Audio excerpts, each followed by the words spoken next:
Hi all, നമ്മുടെ constituent അസംബ്ലിയെക്കുറിച്ച് PSC സ്ഥിരം ചോദിക്കുന്ന കുറച്ച് ഡേറ്റുകൾ പഠിച്ചാലോ? ആദ്യത്തേത് ഡിസംബർ 6, 1946. ക്യാബിനറ്റ് മിഷൻ്റെ പ്ലാൻ പ്രകാരം നമ്മുടെ കോൺസ്റ്റിറ്റ്യൂവൻ്റ് അസംബ്ലി ഫോം ചെയ്ത ഡേറ്റാണ് ഡിസംബർ 6. അടുത്തത് ഡിസംബർ 9. അന്നാണ് നമ്മുടെ കോൺസ്റ്റിറ്റ്യൂവൻ്റ് അസംബ്ലി ആദ്യമായിട്ട് സമ്മേളിച്ചത്.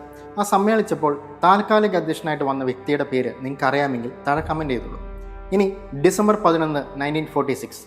അന്നാണ് നമ്മുടെ ഡോക്ടർ രാജേന്ദ്ര പ്രസാദിനെ സഭയുടെ പെർമനൻറ്റ് ഹെഡായിട്ട് നമ്മൾ എലക്ട് ചെയ്തത്. ഇനി ഡിസംബർ 13, 1946. ഇതേ ദിവസമാണ് നമ്മുടെ ജവഹർലാൽ നെഹ്റു ഒബ്ജക്റ്റീവ് റെസൊല്യൂഷൻ അല്ലെങ്കിൽ ലക്ഷ്യപ്രമേയം സഭയിൽ അവതരിപ്പിച്ചത്.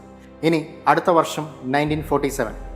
ഇതേ വർഷം ജനുവരി 22-നാണ് നമ്മുടെ ഒബ്ജക്റ്റീവ് റെസൊല്യൂഷൻ സഭ പാസ്സാക്കിയതും പിന്നീട് അത് പ്രിയാമ്പിളായിട്ട് നമ്മുടെ കോൺസ്റ്റിറ്റ്യൂഷനിൽ വന്നതും. ഇനി ജൂലൈ 22, 1947. ഇതേ ദിവസമാണ് നമ്മുടെ നാഷണൽ ഫ്ലാഗ് സഭ അംഗീകരിച്ചത്. അടുത്തത് ഓഗസ്റ്റ് 15. ഓഗസ്റ്റ് 15 നമ്മൾ ഇൻഡിപെൻഡൻ്റ് ആയതും ഇന്ത്യയും പാകിസ്ഥാനും 2 ഡൊമൈനായിട്ട് മാറിയതും. ഇതേ മാസം, അതായത് ഓഗസ്റ്റ് 29, 1947 നമ്മുടെ ഡ്രാഫ്റ്റിംഗ് കമ്മിറ്റി ഫോം ചെയ്തതും ഡോക്ടർ BR അംബേദ്കർ അതിൻ്റെ ഹെഡായിട്ട് മാറിയതും. ഇനി അടുത്ത വർഷം 1948. ഇതേ വർഷം ഫെബ്രുവരി 21 നമ്മുടെ കോൺസ്റ്റിറ്റ്യൂഷൻ്റെ ഫസ്റ്റ് ഡ്രാഫ്റ്റ് സഭയിൽ അവതരിപ്പിച്ചത്. ഇതേ വർഷം നവംബർ 4 നമ്മുടെ കോൺസ്റ്റിറ്റ്യൂഷൻ്റെ ഫൈനൽ ഡ്രാഫ്റ്റും സഭയിൽ അവതരിപ്പിച്ചത്. പിന്നീട് ഒരുപാട് ഡിസ്കഷനും ഡിബേറ്റിനും എല്ലാം ശേഷം അടുത്ത വർഷം 1949 നവംബർ 26 സഭ നമ്മുടെ കോൺസ്റ്റിറ്റ്യൂഷൻ അംഗീകരിച്ചു. അതാണ് പ്രിയാമ്പിളിൽ മെൻഷൻ ചെയ്തിട്ടുള്ള ഡേറ്റും. അടുത്ത വർഷം 1950 ജനുവരി 24.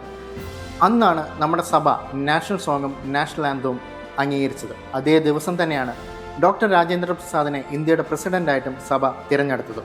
അടുത്ത ദിവസം ജനുവരി 25. അന്നാണ് നമ്മുടെ ഇലക്ഷൻ കമ്മീഷൻ നിലവിൽ വന്നതും ഇപ്പോൾ നമ്മൾ നാഷണൽ വോട്ടേഴ്സ് ഡേ ആയിട്ട് ആചരിക്കുന്ന ദിവസം. അടുത്തത് ജനുവരി 26. അന്നാണ് നമ്മുടെ കോൺസ്റ്റിറ്റ്യൂഷൻ നിലവിൽ വന്നതും നമ്മുടെ ഇന്ത്യ ഒരു റിപ്പബ്ലിക്കായിട്ട് മാറുന്നതും.